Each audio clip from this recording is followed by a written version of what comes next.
You are now listening to the Friends of Rugby podcast. Relax your anus. Balls. Thick thighs. Camille Shat. Where's his neck? Eddie Jones. You're fucked, mate. Hello, friends. Hello. We're nice now. Welcome to the Friends of Rugby. Los Amigos de Rugby. The fucking Friends of Rugby. Los Amigos de Rugby. Friends of Rugby. That you know what? I'm not even gonna put the music in. I'm just gonna use that. Okay. I'm just gonna start it dry. We do need a new intro. We do. Yeah. We got a new logo. We do. We do. How you doing, Frank? Hungover. With your 6 beers? Yeah. 6 strong beers. Okay. Those You guys went IPAs. out after we left. We kept going. Till the bitter end. I wanted to go home, to be honest, but others. It was my birthday, so people were egging me on. Happy birthday, Frank. Thank you. And Thank you. for your birthday, Yeah. I gave you 2 England losses. 2? I'm kind of counting the Lions game as an England loss because the majority of the team was English. I was definitely supporting Argentina in that game. Maybe I'd subconsciously, that was why. It was Maybe. Argentina was the world's team. They're always the world's team. The Them and Fiji. Cinderellas. If them and Fiji ever play, which sometimes they do, that's a sad day for everyone because they're the darlings of rugby. Do you want to hear some surprising, shocking rugby news? Yeah. Crusaders. Yeah. The Ciders. Crusaders. They are the Super Rugby Yeah. champions. Who would have called that? Well, let me be the first to say, how fucking boring is that? How fucking boring is that? The Crusaders again. Yeah. Yeah. Everyone thought they were dead. Then they did some necromancy and came back. This is bullshit. So it's got to be Super Rugby is the hardest competition to win then. If you're not the Crusaders, apparently, yeah. No one can win it. No one can beat the Chiefs fucking... can't do it. No. You know what we need to get into next year Yeah. is betting on Super Rugby. Yeah. Just start making money. We could. It's got to be the easiest. We are shy league to to bet on. predicting scores, though. Like, if you go back and listen to episodes, we basically get it wrong all the time. Well, we knew Argentina were going to win this game, though. We both did call said this. We called this. We did. we saw this, Yeah, we saw this coming on the horizon. Yeah. but with the Kiwi teams, like a Kiwi team is definitely going to win. Yeah. So, Yeah. like you can always count on a good old Kiwi team. There's some money to be made there. But your odds would be shit. Like, you put $1 on the Yeah. Crusaders, you're getting like 12 cents back. you gotta put some money down. Yeah, you got to drop $1,000 if you want to see a return on this, and that's a risk. So where do you want to start? Do you want to start talking about this England 15, France 15 I want to game? skirt around the outside and go to Jersey corner for a minute Jersey corner. because one thing I liked about this game was the Lions jerseys. I like that darker red. You know, they just looked a bit harder in them. I don't like them. Oh, I like the color. that's all I like the actually. design. Yeah. What it's missing is a collar. I feel like a British and Irish Lions jersey should have a collar. I actually, as much as I hate collars, I actually agree with that. Yeah, It looks that like classic they need a collar. 1900s Yeah, rugby look. You know, yeah, I agree with that. and I not agree with like last year. All the teams that had collars, Yeah. they had those like huge Quaker collars, and they looked fucking ridiculous. They do. Yeah. But I think a Lions jersey should have a proper collar. I just was not a fan. That's fair. I'm just That's why I looking at didn't it. buy one. I'm just looking at it again. It also has the little button. I actually hate that. I might take it back. I only like the color. I like the pattern because when you see them in person, when you saw the jerseys in person, they have this like pattern in the fabric, Yeah. and it's really nice. Okay. Oh, and I see. I'm looking at it right now. Yeah, I do see that. That is nice. Yeah. I like the band around the arm. I like the white band around the arm. I hate that single button at the top. What is the fucking point of that single button? What you're getting like 10% more cooling air into your shirt, like it's like a tiny little single button up here. Yeah, so I take it back. I like the color. Argentina's jersey, gorgeous as always. They don't miss. They don't fucking miss. No, they always have a nice kit. Yeah, yeah. We were in Cardiff, weren't we? And I saw that hooped Argentina jersey. I think it was 2007 or 2008. It's my favorite jersey, and it was something like £80.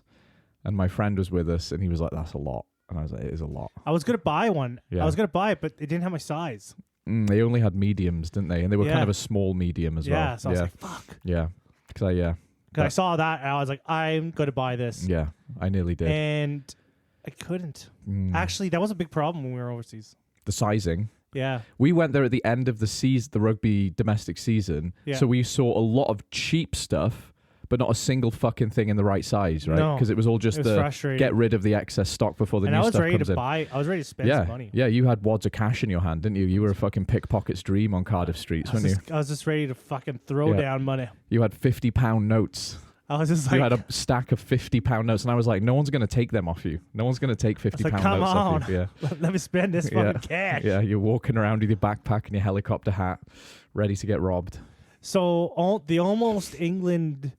Yeah, let's talk about the game. The almost England team lost to the fucking France like fifth team, the C team. So we're talking talking France 15 versus England 15. Yeah, I didn't watch this game.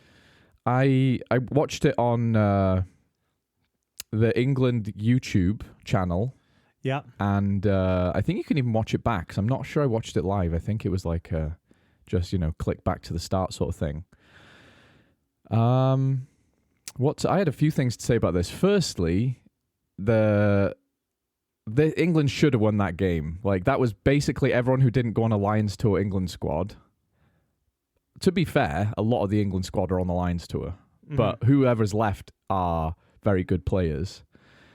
And that was France's fucking E team, honestly. That was nobody you've heard of from France. Well, there was Tyler DeGood, Canadian trader. And isn't that interesting? Tell us a story about Tyler Dugwood or Dugwood. Because you've got some history with this guy. Well, he played in Edmonton. He did. He played here. He's from Edmonton. He's from Edmonton. Yeah, yeah. And he's a big kid. Their whole family is big. Because his sister plays, she's very tall. Yeah, she plays for, what's that Prem team? The Lightning in the women's Prem. Loughborough Lightning. Yeah. And then he's got a younger brother, I think, who kind of circulates. Yeah. I think he was in the MLR for a little bit. He was playing locally last year. I saw him. He's playing locally. In Edmonton. That would frustrate me.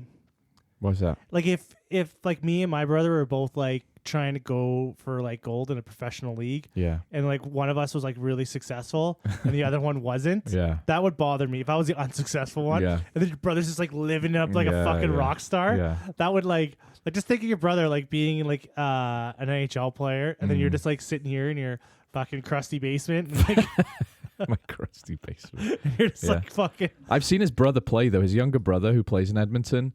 He is in peak physical condition, like not any body fat on him, absolutely ripped, and he's a very good player. That he's whole Duguid family is they're big people. They are big people. They're all big strong, people. Genetically blessed people, aren't they? Yeah, definitely. So Tyler went on. He got signed. Yeah, he's been playing with Montpellier almost his whole career. Yeah. He's been there a while, isn't he? Yeah. Yeah. And I remember I had a conversation because it was years. It's been a few years now, like 4 years. He's been over there 4 or 5 years. Yeah. And I saw his mother. Yeah. And I straight up asked her. I was like, why hasn't Tyler ever played for Canada? He's easily the best Canadian player right now. Okay. And she just looked at me and she's like, well, next year he's qualified for France. Yeah, because he's been there that long. And that's exactly what she said to me. Yeah. And I was like, oh. But why didn't he play for Canada? That's the juicy bit. Oh, that is completely Rugby Canada's fault. Yeah, but specifically because insurance reasons, right? Insurance reasons was the one thing that his mother said to me. Yeah. Like they take on these guys that go and play for Canada, they take on all that fucking risk. Because if they get injured, there's no compensation. There isn't. Yeah. There's just too much on the line for him to come here and play. If you're basically, he's not playing for Canada, because if he gets injured playing for Canada, he's fucked. And he can't then make his wage playing for Montpellier, right? That's what's going on. He did exactly what any one of us would do. Went for the money. If we're top of our game, Yeah. and we're actually as good as he is, Yeah. and you have the opportunity to play for like a Six Nations team, Yeah. like you like you're being rumored, like you're being like looked at to be in that mix. Yeah. I'm not playing for fucking Canada. No. They don't like Rugby Canada hasn't proven as many promises they've made over the last couple of years on how they're going to improve things and stuff. Yeah. They haven't done shit. They haven't done fucking shit. So I'm looking at his Wikipedia, and this may not be entirely correct because it sounds a bit suspicious, but he has played for Canada under 20s 7 times, right? Okay. That's fine. But he's only played for Montpellier, joined Montpellier in 2020, and he's only had 18 appearances for them in 5 years. That's got to be old. Must be. Yeah. Mustn't it? Because he's been picked for the French national side here. Yeah. So that must be out of date. He's definitely getting looked at in here. 6'7". Yeah, he's huge. Fucking He's a big boy. Yeah, wow. He's a big Fair boy. play, yeah. You don't find many 6'7" people. You've seen his younger brother in person. I have. Tyler is double the size of him. I believe it. Because I don't think his brother's quite 6'7". There's just so much, like, because his brother's tall. I think he's around the same height, Yeah, but he's like half the weight. yeah. Yeah. Yeah. So, yeah. It's like when we saw Dav Jenkins in real life. It kind of blows your mind, doesn't it? You know these guys are big, and then you see him in real life. And Did we see David Jenkins, or didn't we see we Jamie saw- Roberts? No, we met Jamie Roberts in Cardiff. We saw David Jenkins, yes, playing yes, for Exeter. yes. Okay, I think. And we saw the size of him, and like he's a human fridge, isn't he? Yeah. He's fucking massive. Yeah. And he's big when people And he tell you was the far statistics. away from us. He was and far away from us, and he took up most of my visuals. You Yeah. know, that's how fucking massive he is. You know, so like, I walked right by Cunningham South. yeah, he's a big lad. He was big, yeah, but he yeah. wasn't like He wasn't freakishly big, was he? he wasn't freakishly big. He was tall. Yeah. But he didn't look like a guy that would be like, if he was running at me with the ball, I'd be like, oh fuck, this is gonna Yeah. suck to tackle. Yeah. Right? David Jenkins, I would like pray. I'd start believing in God. Yeah. Yeah. Yeah. I'd become religious. Because he might eat you. Please help me. Yeah. Yeah. But yeah, so Tyler, do good. I think he's doing the right thing. Yeah. It's unfortunate. That's the whole thing. Canada's loss is France's Canada's game. lost. Like this Absolutely. guy, like he came off at this 46 minute. I didn't watch this game. Fuck, I should have watched this game because I don't know what happened to him at 46 minutes. But they took it off.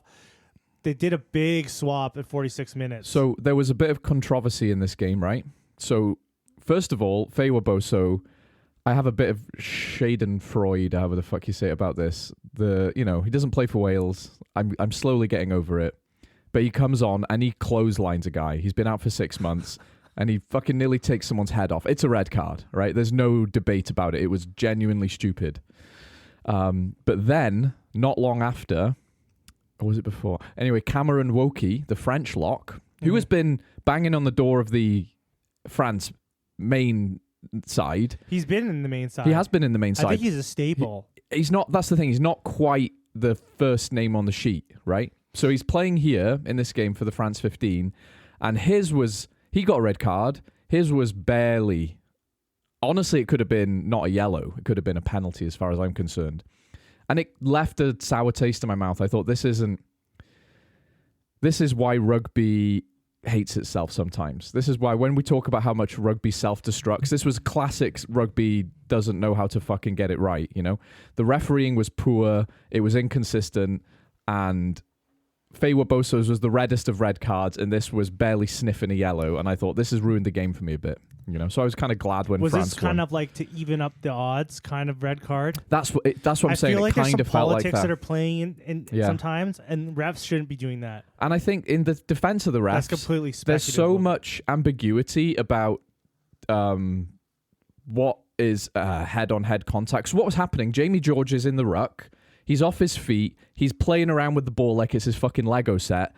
And Cameron Wokey throws in a kind of clear out to say, you're illegal as fuck, get the fuck out the way. And any sensible ref would have maybe given a penalty against Wokey, but also said to Jamie George, you were asking for that. You were in a dangerous position off your feet. You were basically, you could have got your fucking head taken off. You know that was stupid. So both of them were in the wrong, and he gets a red card for it. And it just, I felt bad for the referees because any kind of head contact like that, it's almost like their hands are tied now. but it did kind of ruin the game for me a bit. And England looked relatively comfortable at times. Then France kind of scored 2 late tries. Good for them. They played better in the end. It was just England fucking snatching defeat from the jaws of victory once again, you know. Slimani played in this game. We did. That's the guy we forgot last week, isn't it? Slimani. No, it's not. We forgot Weenie Antonio. That's who we forgot last week. That's the name, yeah. Yeah, so never mind. Yeah, but, Slimani did play. Yeah. Slimani played the week after a championship game. Yeah. Yeah. The French just do not care. They don't. I swear to God, they would make these players play like 2 games a day if they could. Fresh meat for the grinder. Yeah, you know? they just fucking throw them into the grinder. I'll tell you something about France, though. They have a lot of players now. They have a lot of talent. There's a lot. It goes. So it much just shows how deep the system is. Yes. Because this team was not. When you look at the England team, Baxter George, Joe Hayes, how do you say his name? Nick Ezekwe. Yeah, Ted Hill. This is a genuine Ben England Spencer, B team. George Ford, Fama Boso, Henry Slade, Tom Roebuck's been in and out. Yeah. Theo Dan, Bevan Rod. Yeah. Chandler coming south. Alex Dombrandt. Why is he there? He scored a good try. Yeah, I know, but it's just there's a lot of France. I mean, England internationals like this. There's a lot. Of England team guys here. Yeah, this is a genuine B team, right? This is a genuine England B team. Yeah, and you might even say George Ford is the best 10 in England a lot of times. You know, I don't say that, but people do, and I think they've got a good reason to. I think there's a lot of people that would agree with you on that. Yeah. It's not my opinion, but it just shows he's a good player. Yeah, it just shows how deep the French system is. That's the thing. You look at that French team, and there's not as many actual starting guys. Even on Rugby Pass, they haven't even got the pictures in the little team lineup thing for him, right? Like Doug Dewey at lock there, no picture for his face, you know? And this is the team that's pretty much, this is going to be minus the guys from Bayonne and Toulon. Yeah. Toulon. Yeah, Toulon. Toulon. Yeah. Those guys will be joining up with the squad too, but that's pretty much the team that's going to New Zealand. Yeah. Actually, do you know, I do take it back a little bit because Le Garrick, Ficou, Gaetan, those are starting French players, actually. Maybe not. They're the B team rather than C or D team. But it's definitely more of a mix. I would definitely say a C team. Team, yeah. Maybe not as extreme as I made it out to be. Yeah. But, you know, this is a game England should win. Maybe I'm making Matt out of a molehill. It was the cards that were the real talking point for me, though. That was bullshit. Or maybe we're just not as familiar with the French players. We know we're not. Yeah. So those guys, the team could be a lot. Like if a person that really knows French rugby. Yeah. And we're looking at this team, we don't notice any of these players or most of them. Yeah. Some guys like, you fucking idiots, this team is rock stars, man. Yeah. Like this team is gold. Yeah. Maybe. Could be. But I don't know. England are going to Argentina, though. So we're going to segue into the Lions game. And I've got a lovely segue for you, right? Okay. So England are touring Argentina with these guys who lost. Mm-hmm. And Argentina, missing 6, 7 of their actual best players, beat the Lions. Yes. Did it in style. Yes. And all of a sudden, I'm thinking, England have a rough fucking time in Argentina. Yes, they do. And they had a... I thought no matter what, even before, even if they would have lost to the Lions on Friday, I was putting all my money that Argentina would beat England. I think they will now. Yeah. Looking at this team. Having said that, England felt like at the end of the Six Nations when they absolutely battered us in Cardiff, they look like they're finally starting to click. The sad thing for England is their best players are on the Lions tour, right? Yeah. Their best players are on the Lions tour. A good chunk of them. Yeah. Whereas Argentina are going to be back home fully loaded in a few weeks because they were missing some big names from that Lions game. Chocobares, old Chocky. No, I think he was playing. Was he? I thought he wasn't. I thought he was. Who am I thinking of? There's a bunch. There's a bunch of guys who are still in the French... I was thinking about Cordero. Never mind. Yeah. Never mind. Bunch of their guys are still playing in France right now, as you said, getting their absolute hides tanned. But England have a bit of a rough tour in Argentina, I think. They're going to have a rough time. Well, a rough time down there. They're going to have a rough time down there. It's going to be a bad time. But should we talk about this Lions game? Do you want to talk about the big game? The big game. The big game. This was a big game. It was a big game. I didn't watch it live. I had International Refugee Day to do at work, which was a good time. You know what? I didn't watch it live either. So I tried. I tried to watch it back. Yeah. Fully. Yeah. I couldn't. Why? I cannot watch a game after I know the result. The magic is gone, is it? The magic's gone. The hype's gone. So I started skimming through it, rewinding, trying to look at some things. And it was just the magic was gone. And then I stopped halfway through. Yeah. And then I watched kind of half watched the rest of the second half. Yeah. And then I watched like they had like a 30-minute highlight. I watched that. So I've seen most of the game. Yeah. You've seen enough to talk about it. I can't, like, the magic's gone. After the game's ended, I cannot watch it again. I know what you mean, but with this one, I love Argentina as a rugby team, and this had everything I expected from Argentina. I love Argentina because they can be anything you want them to be. Yes. They can be swashbuckling, backs moves, hard as fuck scrum, tough till 80 minutes, and they did all of those things in this game. Everything that Argentina can be good at, they did in that game. They were unreal. Mm-hmm. Henry Pollock getting fended by, what's he called, the 9. Oh, I'm going to have to get the team sheet up so I don't sound like a You don't have again. the team sheet up? I did, and I switched to the England team sheet, so I'm backtracking. Oh, I have here. a bunch of windows open here. Oh, yeah, that was smart. Got some tabs. Rookie fucking Gonzalo Garcia. That's not the guy. I'm thinking of someone else for the Argentina 9. Hang on a second. Albanoz. That's the 10. Never mind. That's the guy I'm thinking of, though. Albanoz. He is a fucking absolute rock star. He's a smooth operator. He's a really good There's player. a lot of Benetton guys on this team. There are, eh? It's funny. And I think he plays for Benetton, doesn't he? I think he does, yeah. Yeah. Tomas Albanon. He plays for Benetton. Yes, he does. Yeah. Yeah. There was a lot. Benetton really fucking taking down the British and Irish Lions. Yeah, right. Yeah.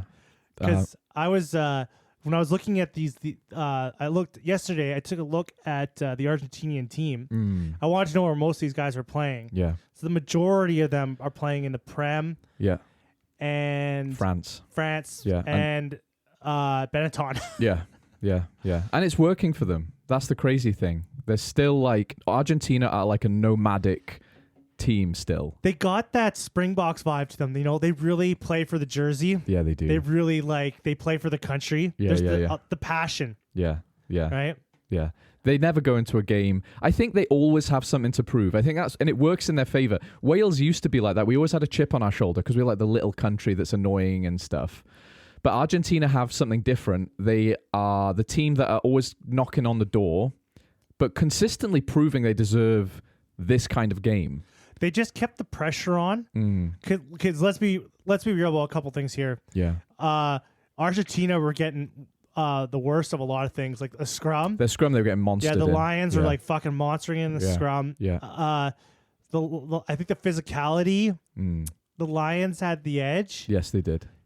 But it was just the heart of the Pumas is to stay in the fight. That's right. They just didn't give up. Nope, they did not give up. And that's when I say tough. Because, yes, they got out-muscled, but they were tough in the sense that they were getting back up from every dominant tackle. They were recovering quickly from every Lions dominant carry, and they were never surrendering. They never let that dampen their spirits whenever their scrum went backwards, whenever someone fucking trundled through them. They were always ready for the next thing, right?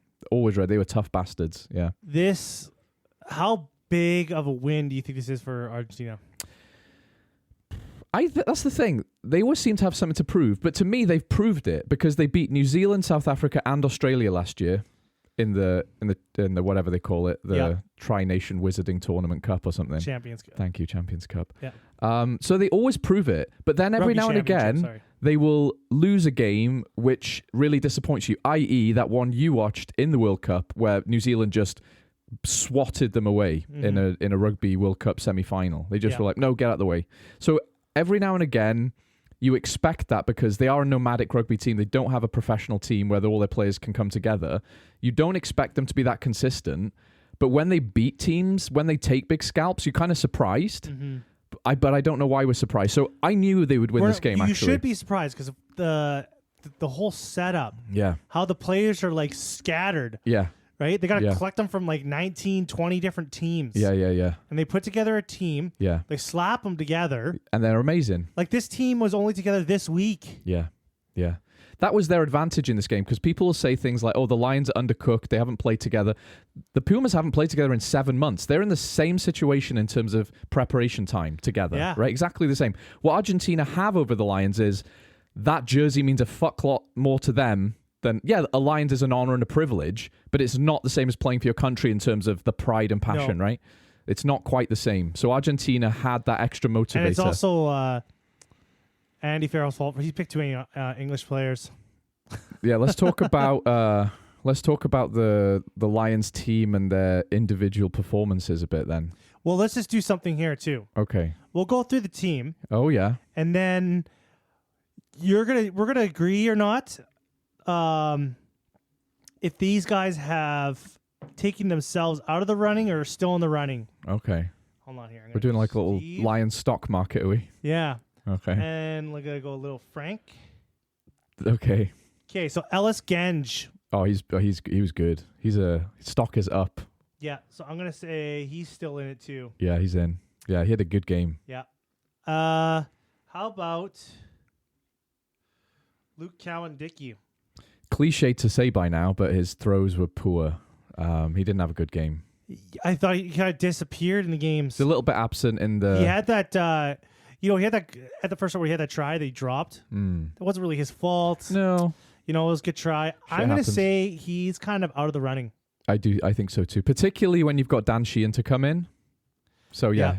He's not. Finley Beelum. Actually, you know what? He was surprising in this game for me. Honestly, Ellis Genge, Finley Beelum, both of them had excellent games. He may even have picked himself for a test match, Finley Beelum. He was very good. I was convinced. I was totally convinced. I always feel like he looks tiny for a tight head. Yeah, he does look small. But he's strong as shit. He is strong. Yeah. Yeah. And Argentina's scrum is no joke. And he's good at scrum, and he's good around the park. He is, not in a derogatory way. Yeah. He is good, genuinely good around the park. Usually when you think of a prop that's good around the park. Yeah, it means they're shit at scrumming. Yeah. Man, there was a hero tackle. Ellis Genge got a big run up. There was a run it straight moment, wasn't it? Yeah, and I think like two guys came at him, took him down, but that was a hero moment for those Argentinians. Yeah, it was. Yeah, the fullback went right at him. Yeah. And I was like, oh, rest in peace. Yeah. That was, there was some thermodynamics going on there, wasn't there? Toji. He's going to be a starter because he's a captain. He is, but I don't think he had a good game. He kind of was quiet. And you need, if there's any player on a Lions team that has to have a good game every game, it is the captain. Because you have to be the beacon. You have to be the thing the guys rally around. He didn't have a good game. But yeah, right, he's not going anywhere. And I think he will improve. He's a good player. Tyke Byrne? No, didn't have a good... And that may be the first time I can genuinely say he had a bad game. I thought he had a great game. Oh, you do? Yeah. Okay. He just had a little misjudge at the end there. But I thought he was exactly Tyke Byrne. He looked better. He looked like he kind of picked up his game for this... Looks like a couple weeks off from getting kicked out of the URC. Okay. Did him good. So you're saying no.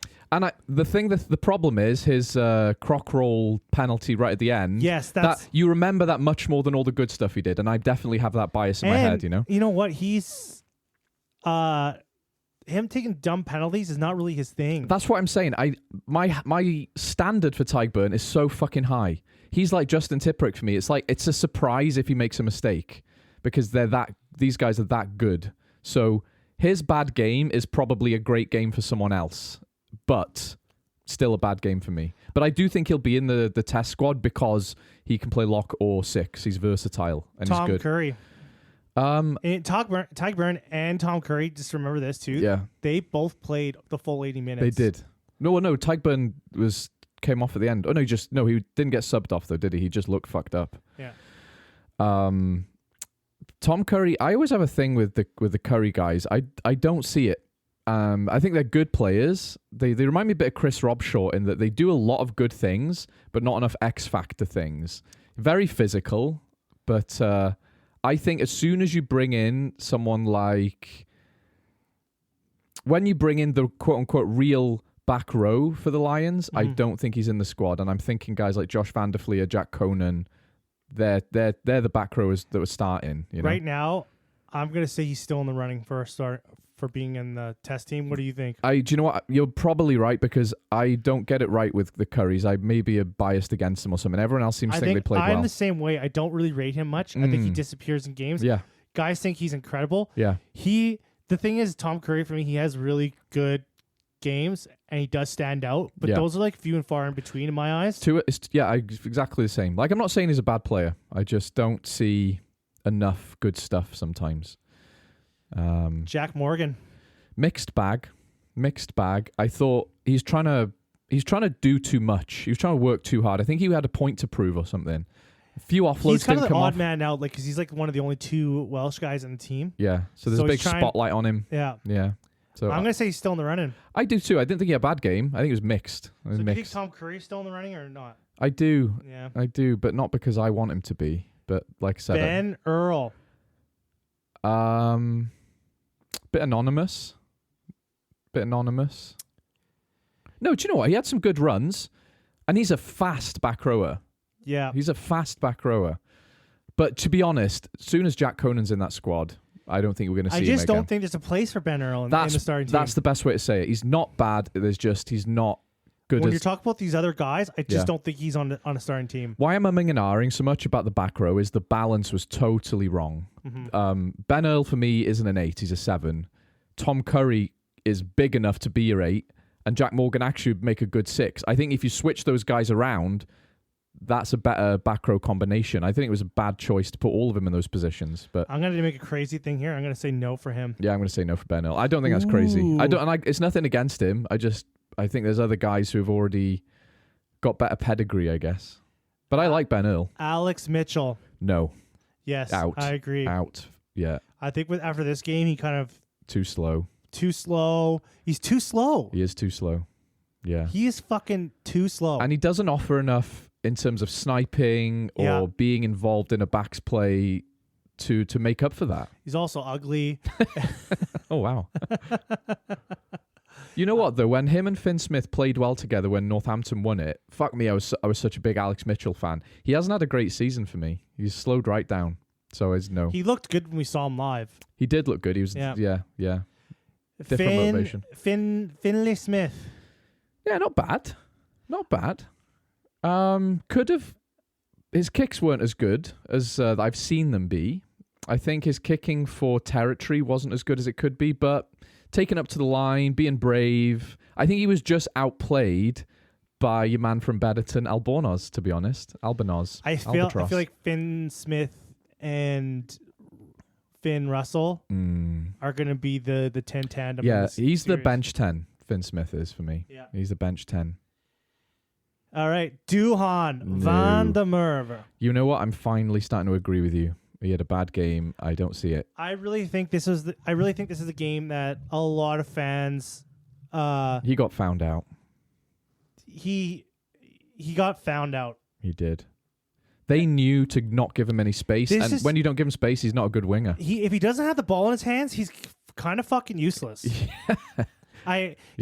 like he's got the turning radius of a fucking truck. Yeah, he's just not like, you know what? I'd almost at this point, and he's getting older. Yeah, he's big.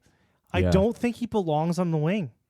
No, he's not even good under the high ball. No, like what do you do? What does he do? He just runs hard. Yeah, and it's not. You know what that says to me?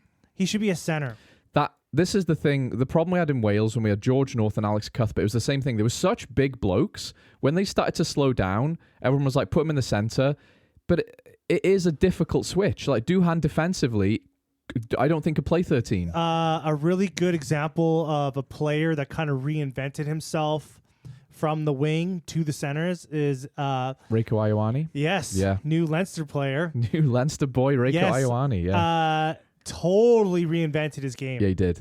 Yeah, he did. And I think that if you want to reinvent Duhan, make him more of a weapon. Yeah. Get him more in the middle of the field. But this isn't the time to be talking about that. That's a Scotland problem. That's a Scotland problem. Lions have got a James Lowe and a Mac Hansen ready to jump in there. So right now, I'm going to put Duhan, for me personally, as a no. No, I don't even think he's on the bench. No, not even in the squad. No, I don't think so. He's just been so overrated for so long, and I think a lot of people are starting to like. even in like the media outlets and stuff, they're starting to talk about him. Like he kind of disappears in games. Yeah. I'm like, yeah, if he doesn't have the ball, he's like Will Jordan. Well, I think Will Jordan's the same shit. Yeah. Like everyone thinks he's like the fucking. I like Will Jordan. He's like the greatest thing since sliced bread. But I did like. He's just benefiting from other people's good plays. Yeah. You know? But that's what a good winger should do, is just, finish it off. When Duhan was good, he was fucking lightning in a bottle. No. But now I can see what the criticism was, Do you know who a good winger is? Besides getting a red card. You know Faye Waboso? I do know him. He is all over the place. Yeah. Every time he has the ball, he's a complete threat. Yeah. He creates things himself. You should feel scared when a good winger has the ball, shouldn't you? You should feel terrified they're going to bust through some tackles. Yes. Yeah. Him. Well, let's not forget Peno, Bielbarre, hard-working, all over the field wingers is the new winger one mold. of the two best swingers in the world, I think in my eyes, the two South African boys. Kurtley Andresse. Yeah, and Cheslin Colby. And Cheslin Colby, like those two guys. Fucking lightning. Yeah. Those two guys. Yeah, and they're not big guys. They're not big guys, but they do a lot of shit around the park. I do. That's the modern wing, though, isn't it? You've got to be versatile. James Lowe doesn't have a lot of those things, but he does other things very well. Like his kick is unreal. He actually wins turnovers. Like he's a big, strong guy. Like if you're going to be a big winger, have some other tricks up your sleeve. Mm-hmm. Win some turnovers, do a big old kick for us, Duhan is a bit of a one-trick pony. Bundy Aki. I have some things to say about the center partnership generally, but he definitely didn't have a bad game. He is definitely 100% in the starting game. I think he might be. He did. The guy's clutch defensively. Yeah. He is. I think this team is going to bring out more of an attacking Aki. He's going to be attacking Aki. Attacky-Aki. There was one, he scored that try, he busted through 3 guys, but if I'm his coach, I'm saying you should have passed. But then he scored it, so what the he's fuck a big do I know? boy. Yeah. He backs himself. Yeah, it's a weird one. What do you think about him? Yes or no? Yes. I agree. Not. It's tough because he's very good at everything. He's just a bit old and one-dimensional sometimes. I feel like he's that one dimension he has is good. He's gonna be a player who's gonna be playing until he's 40. Yeah, I bet you anything he's gonna be in the Lion. He's gonna be in an Ireland squad. Yeah, and he'll be like 41. He's a hard bastard. He's the Manonu of Ireland, isn't he? Yes, he is the Manonu of Ireland. He's a hard bastard. Not as good. Maybe not quite as good. No. But Manonu was special. He was. Yeah. Aki's he's a special player. He is a guy. Sione Tuipolatu. First of all, glad to see him back. Yes. Was it a disallowed try? But still had a really good game. I want to say something. So I think he'll be in the starting squad. Actually, I do. So they had him playing at 13. He's usually a 12. Yeah. Aki's usually a 12. Yeah. They kind of gave it to Aki. I think if they just switch that up a little bit, I feel like Aki could play both fine. Yeah, he has done. Yes, I think what I'm trying to say is they're both the same kind of player. I think Tuipolatu is more of an operator. Yeah, he is. And Aki is more of a battering ram. Which is why I would have Aki at 12 and Tuipolatu at 13. But in a perfect world, I'd have a Hugh Jones at 13 and an Aki at 12. But Tuipolatu is so good, it's almost like you can't leave him out. They're both in the squad. One of them's on the bench. That's what I'm saying. I feel like, I'm definitely 100% from this game. Yeah. I think they just needed to click a little bit more. I really like that pairing. The pairing was interesting. There was just a lot of things in that game which is like, I can see what you're trying to do. It's not clicking or some of the guys are in the wrong position. But if it's that they're not quite clicking, when they do click, I'll shut my fucking mouth. Tommy Freeman. Yeah, he was good. I think he was good too. Very good outing for him. I've heard a lot of English fans talk him up, and I guess I didn't watch enough of the Prem, but now I've seen him in action a few times and in person at the Champions Cup. Mm-hmm. Holy shit, he's a good player. Very good player. I'm excited for England fans and Northampton fans because, he's good. And he's almost... I think he is ahead of Mac Hansen in that pecking order, actually. I think right now it's James Lowe and Tommy Freeman on the wing. Marcus Smith. Didn't do badly. He was tidying up other people's mistakes, and it wasn't his fault. So he didn't have a bad game. He did miss some tackles, but some of those were like 2-on-1s that he was, I think this is going to be the last game and the only game he plays at 15. That's what I wanted to say. Shouldn't be at 15, but he's definitely on the bench. So I'm definitely going to put him. Yeah, he's a yes. As a yes. I like Marcus Smith. He's still in the running. Yeah. He's still a boy. He's still a boy. Yeah. This 15 is just not not his thing. The truth is, this is not the Lions 15. No. And as many yeses as we've put, we forget that there are some big fucking names on their way. Oh, yeah. There's a Dan Sheehan coming, you know. There's a James Lowe coming. There's a Jamison Gibson-Parkinson coming. There's an Elliott Daly already there. Hey, I'll tell you what, though. Guess who had a good game? Old Elliott Daly. Old We'll Elliott. get to him. Okay. Okay, so we're going to get to the substitutes in this game. Okay. Ronan. No. I'm going to say yes. No. I think Luke Cowan-Dickey's going to be out, and it's going to be a Sheehan, Ronan Keller duel coming Definitely. off the bench. Yeah. Going to say no to him? I'm going to say no. Yeah, I didn't think he had a good game. Yeah, definitely. Definitely, I thought it was improved when he came on. And better throws. Yeah. I think he's better around the park, too. Just a better player. I love Cowan-Dickey around the field, though. But yeah, you're right. Based on this game, you might be right, actually. Yeah. So you're going no for Ronan. I'm going to still say no, though, despite what I just said. Yeah. Pierre Schumann. Pierre Schumann. Is it Schumann or Schumann? I don't know. I'm going to say Schumann. Schumann? Because I don't like saying shoe. I think he had a good game. The scrum was pretty cool. Yeah. The line scrum was good all game. Yeah. It was good all game. I'm going to say yes for him. Yeah, me too. I thought he was pretty decent. Yes, me too. Furlong, automatic yes. Although, he didn't do a lot else but scrum good. Yeah. He was just great. He still looks a bit tired. Scott Cummings.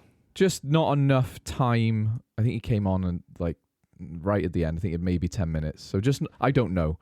I'm going to say no for him. I'm going to say no for him. Yeah. Not enough time. Here's a controversial one. Yeah, here we go. Henry Pollock. Henry Pollock looked a little bit silly at times. He looks a little bit silly. He was a little. I'm going to say he's still in the running, though. He tried to shut down Albanos. He did what a good flanker should do and smoke the 10, but Albanos outplayed him. Albanos was not only ready for it, he used it to his advantage. He used that shooting up out the line to get around him and make space. He outthought Pollock. He made him look like the kid he is. I feel like Andy Farrell's looking at this kid and he's like, I can make him special. I feel like that's why he's still in the running. I'm going to put him still in the running. I still like Henry Pollock, but I'm going to say no because there's just too many. There's too many big names ahead of him. A no for Frank. Here's one. Yeah. Tomas Williams. He's basically stepped ahead of Alex Mitchell. Yes. But he's on the bench, so he's a yes. He's a yes for me too. Yeah. He kind of proved the difference when he came on, the speed after they came on. Yeah. It's like him and Jameson Gibson-Parkinson is going to be. Yeah. That's the duel right there. And that's the thing. You have to have Thomas Williams coming on for Jameson Gibson-Parkinson because they have the same speed. I think we're fucked right? up. The tempo, they both have the same tempo. Alex Mitchell he's doing Baroque music. They're doing 1800s classical music. You know, the composition's a bit off. So you have to have Thomas Williams, and we saw why, because his pace and tempo it matches Gibson Park, you know? Fuck Elliott Daly. Say his name. Elliott Daly is 120,000% going to be on the game day sheet against the Wallabies. Do you know what, though? He fucking deserves it. He fucking deserves it. He's back. He's the Mike Brown of this Lions tour. He's never he's not. He's never back. He's always there. He's never left. He's never left. He's just, you forget about... Don't forget about Dre, you know?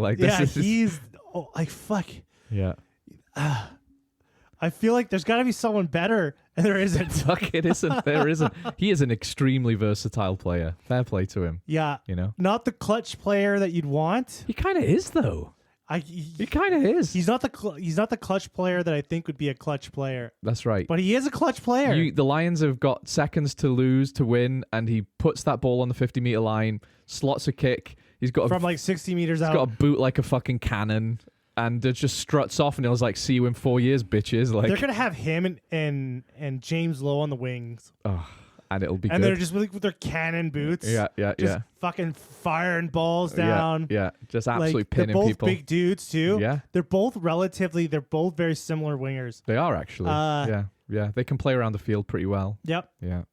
So I would say Elliott Daly is definitely a yes. Elliott Daly, he's like Billy LaRue. He pops up like a playmaker every now and again as well. He just slots into 10 like smooth butter, you know? I've got so much time for this guy all of a sudden. And the last player, Mac Hansen. I could think that Mac Hansen had a pretty good game when he came on. He did. He looked electric. He looked better. Yeah. He looked like he's gotten some pep in his step. Yeah. And do you know what, though? I'm going to say no. Not because he had a bad game. I just think it's James Lowe and Freeman and Elliot Daly. I'm going to say yes for the sole reason. Yeah. I think Andy Farrell absolutely fucking loves him. He loves having, and you watch him like when he's with the group. Yeah. Andy Farrell will like point him out. Yeah. Or he'll single him out in front of everyone. He will, because he just loves Mac Hansen. He loves him like a son. Like I bet you, like when he's like looking at him. Yeah. He's like, oh, I wish you were my like son. You. And he picks up his phone. It's Owen Farrell calling, and he just like blanks it, and he's like, "So what are you saying, Mac? What are you saying?" Just looks at Owen. Why can't you just be more like Hansen? Yeah. So I'm gonna say no, but he did have a good game. I just think definitely yes. He's gonna be. I guarantee he's either starting or he's on the bench. Interesting. So we will see. And you're gonna say Mac Hansen? No. I mean, I love having him on the tour. I think that's what Andy Farrell likes, is he's a bit of an energy bringer for the tour. He's fast. He's also good under the high ball. I don't know if the Wallabies are going to bring a kicking game. They're probably going to try to run it. Everyone brings a kicking game. It's just how much kicking game, right? The Aussies do less of that. I think the Wallabies will bring a very... I think... Since is Joe Schmidt's there, I think they might try to play a very All Blacks type game. How do you mean? Just a lot of ball in hand play. Yeah. Yeah. Keep a lot the of ball. opening. A lot of don't mind playing in their own 22 a bit. Yeah. Manipulating the defense as much as they can, trying to find some holes. Yeah. Rather than just booting everything maybe away. not playing with the ball so much and just letting trying to make as many opportunities as they can when something fucks up. Yeah.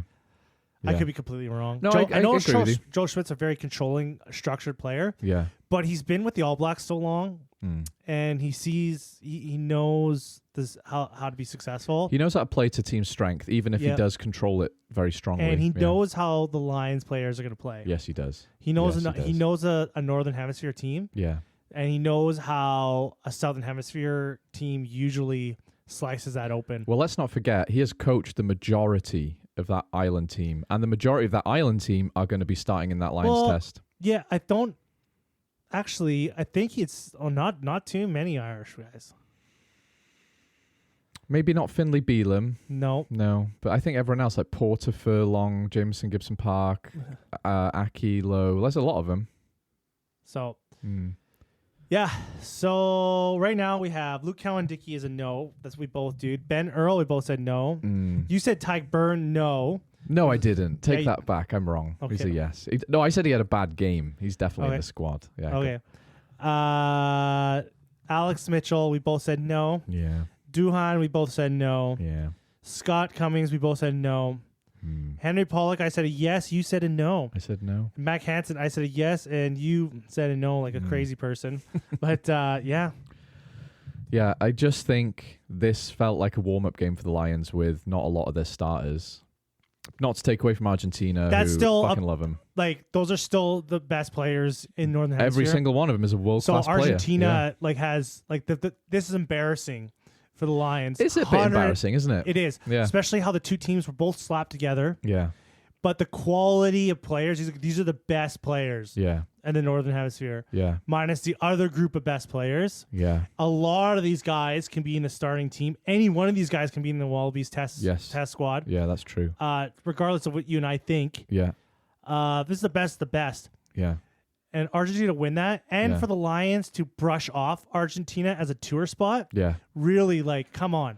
I've got a little correction to make, because last week I said that the Lions had never toured Argentina. That was wrong. So they have toured it in 1927. Yeah. 1927, right? So, and every single time they played the Lions, they've lost, except in 2005 where they drew, and finally they've beaten them. Yes. So I think it's time for the Lions, because if the Lions go to Argentina, I'm going. That sounds fun, doesn't it? Yeah. I've been to Argentina. Lovely place. Lovely place. If they go to Argentina, I'm totally flying down there to go.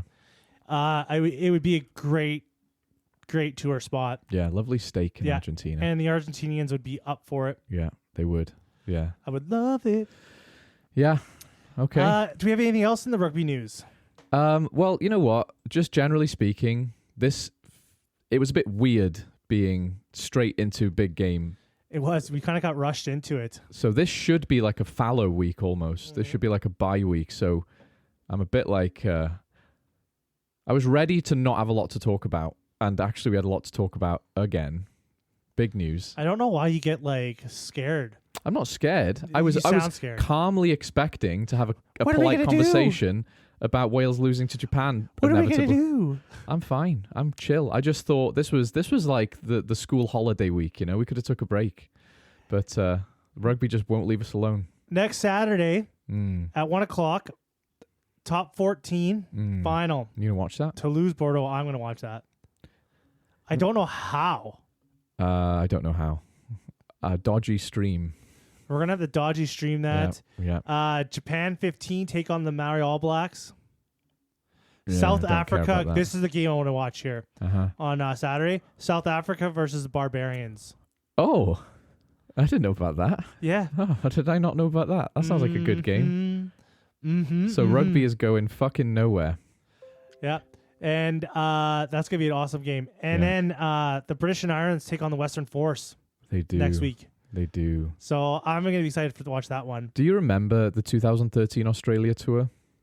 No. I guess maybe you were still just this learning about rugby. Time. It was before your rugby days. I'm still new. You are still new. I'm still fresh. Yeah, you are. You're a born-again rugby fan, aren't you? But the Lions lost to the Brumbies midweek last time they toured. And it was one of those ones where the Brumbies were so up for it, and Gatland at the time got his squad selection badly wrong. I'm worried that's going to happen here. I think the Force are going to be up for this. Oh, I think they'll beat the Force. I wouldn't be so confident. I think this game's going to be tight. Yeah. But we did it. Remember, like the All Blacks the Lions went to New Zealand. Yeah. They lost to the Highlanders. Yeah. And then they lose to. They didn't lose to the Crusaders, weirdly. But they lost to the Hurricanes, and I think the Highlanders lost to. Yeah, they definitely lost a couple of midweek games that year. Yeah. And then when it got to the All Blacks, completely different game thing. Yes. So these warm up games, I kind of I'm not going to put too much weight on. I guess they're going to be experimenting with things and stuff in this one. They should win. Yeah. Regardless. Yeah. They should beat the Force. I think they'll beat the Force. I do as well. I don't know actually. What my point is though, if you lose that game, then you're in a bit of trouble because all of a sudden you feel like you can't win anything, even with these rock star players. Then your confidence starts to drip. So they really have to target this game and win it. And then on the Wednesday there, the British and Islands, the Lions are going to play the Reds. The Queensland Reds. 4 a.m. in the morning. Oh, fuck that. Yeah. Fuck so that. I'm going to be getting up to watch that. Good for you. I could get up at 4 a.m., watch it, eat some breakfast, drink coffee, and then go to work. Fuck that. Fuck that. I'm not doing that. I will. Actually, you're fucked for all these test matches because they're I all know. at 4 a.m. in the morning. I know. Yeah. So I'm going to be having some early mornings. Yeah. I don't mind a 6 a.m., but 4 a.m. is no. Well, I get up at 5 every day, so it's just an hour early. Yeah, I'm not doing that. For me. I'm not doing that. It's because I'm a man. But that's a whole different story. Anyways. You go to bed at 8 p.m. You're an old man. That's what you are. I'm a hard man. Yeah. Okay. Well, friends, thank you for listening. Thank you for sharing your time with us. Yes. As a friend of rugby. Amigo. I didn't like this whole grading the players. Yes or no? It took too long. It was kind of windy. Bit windy. We're not going to do that ever again. People like that, though. Do they? You were on me going, oh, we can't do dream teams. Everyone does that. It's boring. People we just that did like that. making content like doing this. I think so. Yeah. It added a bit of structure to our complete rambling. But yeah, but I like the rambling. I like rambling as well. Maybe this will bring more listeners. People want a timestamp, and I'm like, no, our show can't handle a timestamp. You know, we talk complete nonsense. Listener, you know who you are. Yeah. Let us know what you thought. Yeah, send us a question, please, listener. Just one. Every week we get a comment. We do? From someone. Oh, that's nice. Yeah.